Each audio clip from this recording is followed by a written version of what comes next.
Hi, everyone. It's Eric again. This video clip is about feedback and not about how or the characteristics of effective feedback, but more about why feedback is important, right? Why should we value this as professionals? But I also wanted to take a couple minutes and speak for a second on why feedback can also be difficult to hear sometimes.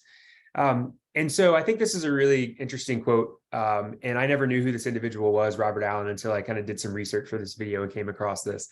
But I wanted to pause here and just give you a moment, and you can hit pause on the video, but just to reflect on this quote for a moment and think about what this means to you and your role and your position. And just take a moment to do that before we transition and continue.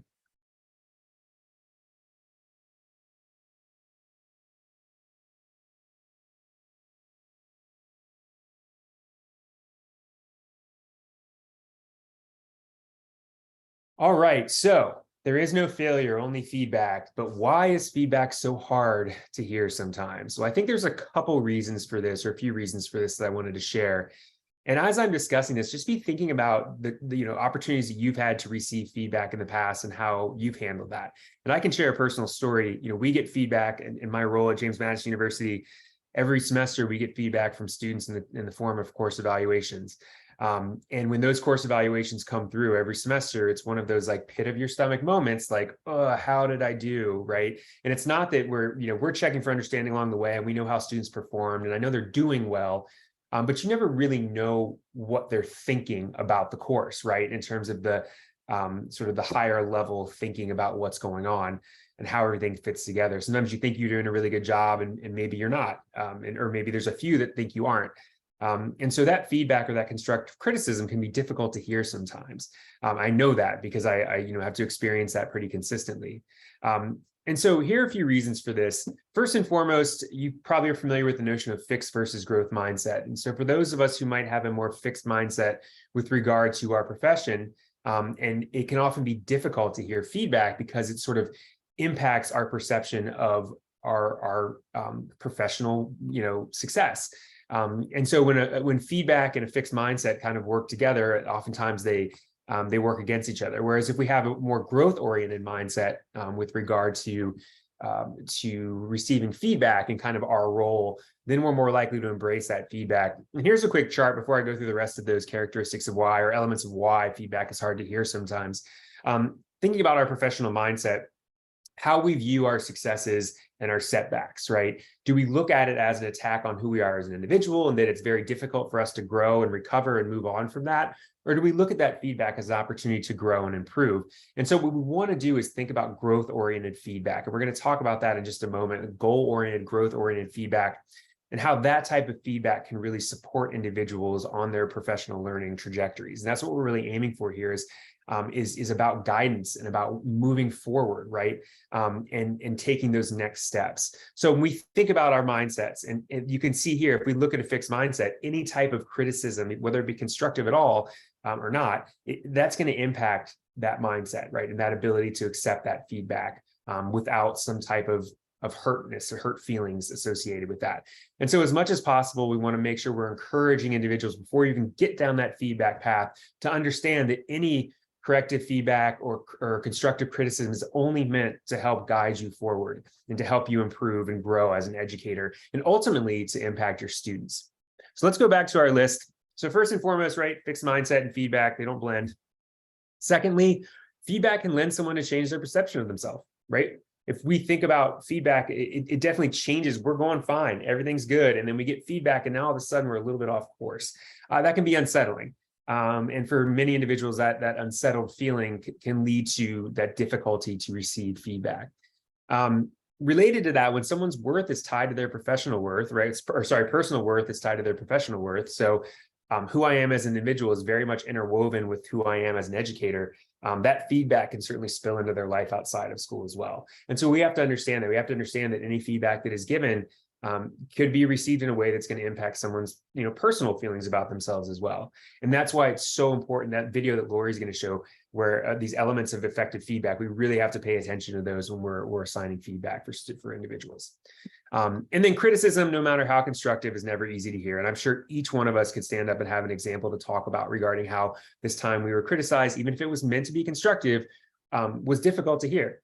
And it's just, again, it's that notion that it impacts us as individuals. So criticism's hard, or feedback and constructive criticism can be hard. So why should we embrace this? Like, why are we doing this, right? So first and foremost, goal-oriented, and that's a big focus here. And I'm sure Lori's going to talk about that in her video. Goal-oriented feedback acts as a professional GPS. We have to know what next steps we need to take as an educator, that corrective action, those midstream adjustments, being able to make sure we're arriving at that destination. And that destination is impacting student learning. And so the more that we can really focus on goal-oriented feedback, and make sure that that's a key element of everything that we're doing regarding feedback, the more effective we are at really making those corrective changes. Feedback also helps you feel more autonomous and confident. If we hear feedback, then we know that, hey, okay, that's something I can take and I can do something with that, right?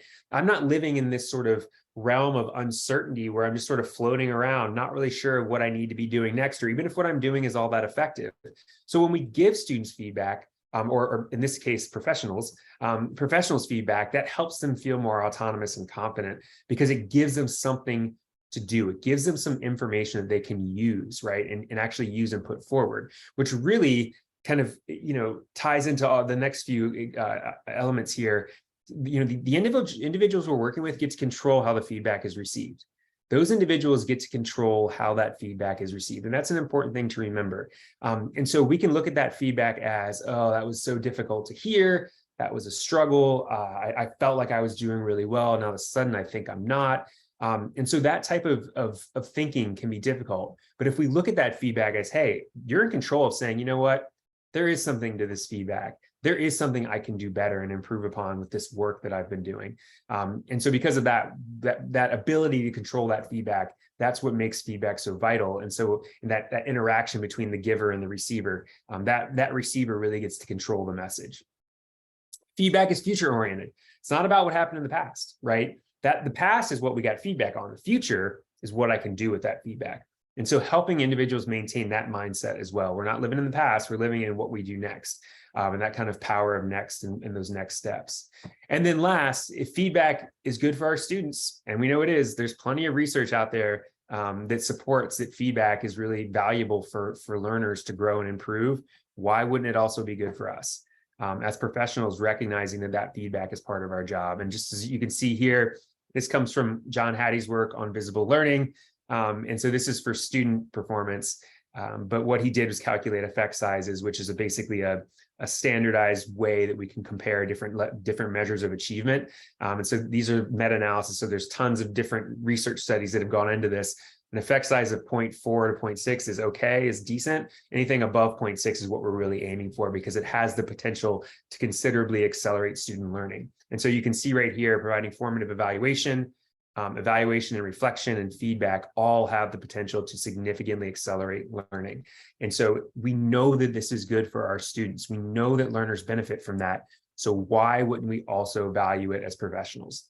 And recognize that even though sometimes it's hard to hear, it's a really, that feedback cycle is a vital part of our work and our job.